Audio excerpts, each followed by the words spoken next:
Sampai saat ini KKB Papua tak jemu-jemunya melakukan serangan ke aparat TNI Polri dan masyarakat sipil. Serangan itu memang dilakukan secara insidentil, namun model penyerangannya diduga telah direncanakan terlebih dahulu. Pasalnya, setelah melakukan penyerangan, para pelaku kemudian melarikan diri dan menghilang di hutan. Taktik KKB Papua berikutnya adalah selalu menggunakan orang-orang tak dikenal untuk melakukan serangan ke lokasi yang disasar. Karena faktor itulah sehingga setiap serangan, warga sipil umumnya tak mengenal pelaku.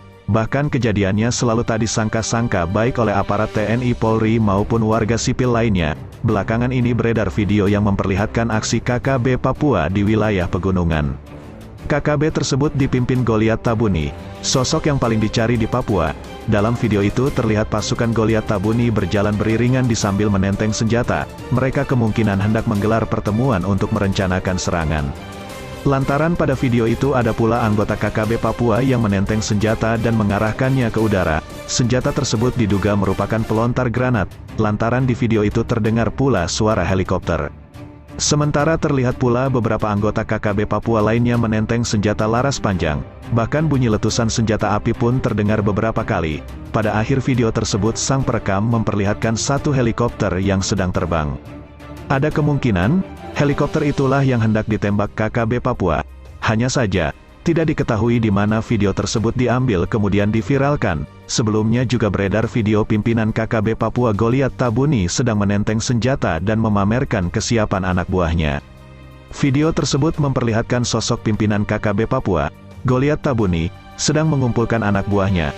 Goliat Tabuni merupakan pimpinan KKB Papua yang jadi buronan paling dicari di Papua. Goliat merupakan panglima tinggi kelompok separatis yang mengatasnamakan diri sebagai Tentara Nasional Pembebasan Papua Barat. Dalam video yang beredar, terlihat Goliat Tabuni berbicara sambil memikul senjata api. Goliat Tabuni yang mengenakan pakaian loreng itu berjalan di atas gunung bersama puluhan anak buahnya. Beberapa di antara anak buah Goliat Tabuni terlihat membawa senjata api. Bahkan beberapa kali terdengar bunyi letusan senjata api yang ditembakkan anak buah Goliat Tabuni. Diduga, saat itu Goliat Tabuni hendak mengumpulkan anak buahnya di daerah dataran tinggi. Namun tidak diketahui pasti, apa yang dilakukan Goliat Tabuni dan anak buahnya setelah itu. Video itu turut dibagikan juru bicara KKB Papua, Sebi Sambo melalui akun media sosial Facebook pribadinya. Diketahui, KS Tenduga yang dipimpin Egyanus Kogoya, Pangkodap 3 Ndugama, menyerang pos Kuari bawah Satgas Mupe Yonif tanggal 3 Maret Pasmar 2 dengan menggunakan GLM, Grenade Launcher Modul, pelontar granat dari dua arah, yaitu dari arah belakang pasar dan dari arah Sungai Alguru.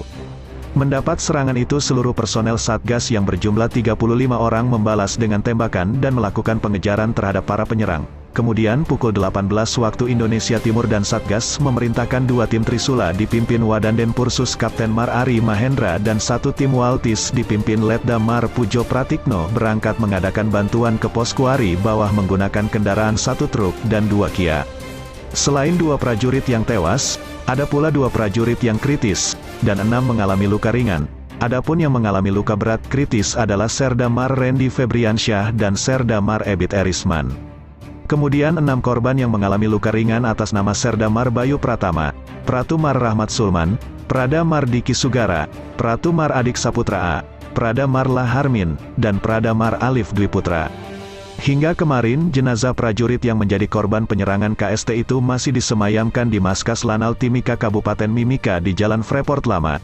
Rencananya jasad Letda Mo Iqbal akan dibawa ke Makassar, kemudian lanjut menuju kampung halamannya di Kendari, Sulawesi Tenggara, pada Senin tanggal 28 Maret tahun 2022 ini. Sementara Alem Pratu Wilson Anderson Here dibawa ke Makassar Surabaya selanjutnya ke Kupang, Nusa Tenggara Timur.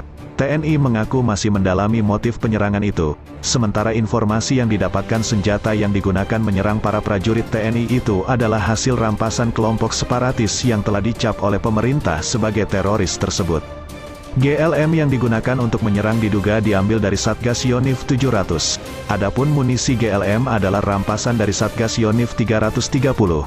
Kapolres Nduga Kompol Komang Budiarta mengatakan bahwa penyerangan itu diduga dilakukan kelompok Egyanus Kogoya.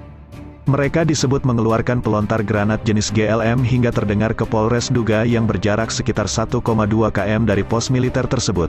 Terpisah, Tentara Pembebasan Nasional Papua Barat Organisasi Papua Merdeka, TPNPB-OPM, mengakui pihaknya bertanggung jawab atas penyerangan terhadap pos militer itu.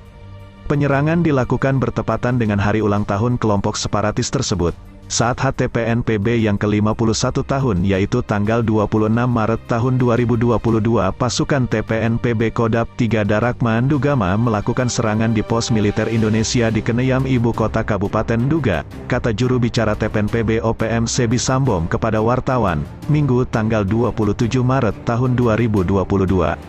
Melansir dari Wikipedia, pelontar granat atau disebut juga peluncur granat adalah sebuah senjata yang menembakkan atau melontarkan granat lebih jauh, lebih akurat, dan lebih cepat dari granat yang dilemparkan menggunakan tangan. Sebagian besar pelontar granat bisa dibawa satu orang, ditembakkan dari bahu, dan biasanya terpasang pada senapan serbu seperti AK-74 dan M16. Beberapa juga bisa digunakan sendiri tanpa dipasang, seperti M79 dan AG-36. Pelontar granat ini hampir selalu menembak secara satu-satu dan diisi secara manual, menggunakan granat berkaliber 30-40 mm. Granat yang dilontarkan tidak mirip dengan granat tangan tetapi lebih mirip peluru artileri kecil. Selain pelontar granat ringan di atas, ada juga pelontar granat berat seperti MAX-19 buatan Amerika Serikat. Pelontar granat ini mampu menembakkan granat dengan kecepatan yang relatif tinggi. Pelontar granat otomatis seperti ini digunakan untuk menghancurkan kendaraan ringan dan bangunan. Sebagian besar kendaraan tempur lapis baja juga dilengkapi pelontar granat sebagai alat perlindungan. Pelontar granat ini menembakkan granat asap yang digunakan untuk menyembunyikan kendaraan di balik sebuah selimut asap.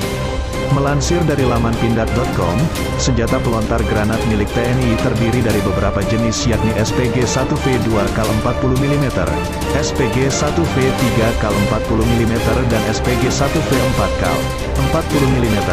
Senjata GLN ini dapat melontarkan granat lontar dengan kaliber 40 mm. Untuk penggunaannya, pelontar granat ini dipasangkan pada senapan serbu SS-1 dengan varian V1 dan V2. Jarak pelontaran dapat mencapai 350 meter dengan kecepatan 75 meter per detik. Mekanisme penembakan dilakukan satu persatu dengan cepat.